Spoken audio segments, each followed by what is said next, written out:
Welcome to this instalment of Talking Trim. I'm Jonathon Skinner, and today we are looking at a set of fully trimmed Jaguar XK bucket seats. Now, before I go into these, let's explain. The Jaguar XK, so that's the 120s, 140s and 150s across the whole range of open two-seater roadsters, drop head coupes and fixed head coupes, traditionally left with the bench style seats. That's the style of seat that the majority of those cars did leave the factory with. To clarify what I mean by the bench style seats, it's these style of seats here.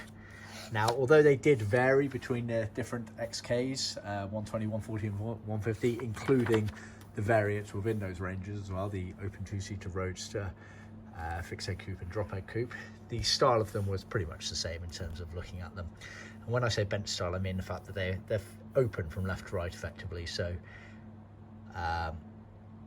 the driver's side, then the centre cushion armrest, and the passenger side effectively created one big long bench across the car. So that's what the majority of the Jags XK is left with. However, some did leave with these bucket seats, which are often referred to as racing bucket seats, for the reason that they were fitted to the XKs that were used for racing back then. And the reason for that is fairly obvious. They're a singular seat as opposed to an open bench seat, which means that they offer a lot more lateral support, which is great for cornering, especially if going at high speed.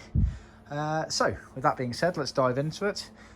These are fully trimmed, and they have been trimmed using brand new seat frames. Then the seat hardware, obviously the foams, etc., then trimmed up using our seat covers as well.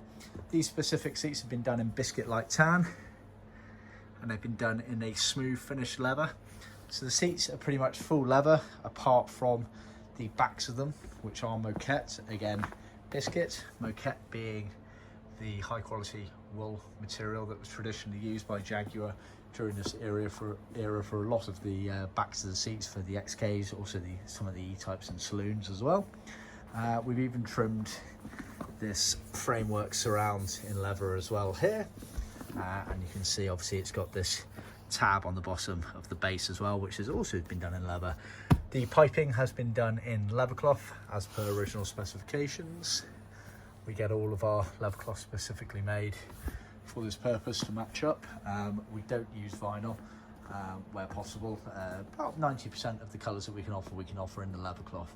A lot of other companies out there use vinyl for their piping for cost saving measures. We do not, because it looks a bit more bulbous and whatnot. So some colours we have to use vinyl piping where leather cloth's not available, but wherever possible we'll use leather cloth as OEM spec. It's worth noting as well, when we offer these seats, we offer them only fully trimmed up. We do not offer the seat covers independently, and the reason for that being is there are several manufacturers of the actual seat frames, and the seat frames all vary, unfortunately. So we only supply the fully trimmed ones using the frames that we supply, because we know our covers fit them perfectly, as you can see here. So just keep that in mind. These are going over to a customer in the US, I think East Coast. He's ordered a full trim kit from us, and he wanted us to supply fully trimmed bucket seats for him, which we gladly obliged to. It's worth noting as well, so they're effectively universal for all the XKs, these bucket seats. They can fit in all the cars. There was a subtle difference on the backrests, depending on if it's an open two-seater roadster and drop head coupe or a fixed head, because of the hood frame mechanism having to pass by. But just leave that down to us. If you tell us what XK they're going in, then we will supply the correct frames accordingly for that. But apart from that, they're pretty much universal, and to look at, you wouldn't be able to tell the difference really. But yeah, lovely job, as you can see. I think that about covers it. Not much more to say on those. Yeah, so see our website for more details. Obviously, remember to like, subscribe and share with other classic car enthusiasts, and keep an eye on our blog handbook post. It's ever evolving with lots of interesting content on there about our materials, our processes and our products, and obviously in time we are hoping to build up the database of information of how best to trim your car. So just always keep an eye on it. Thanks for staying tuned, and see you next time.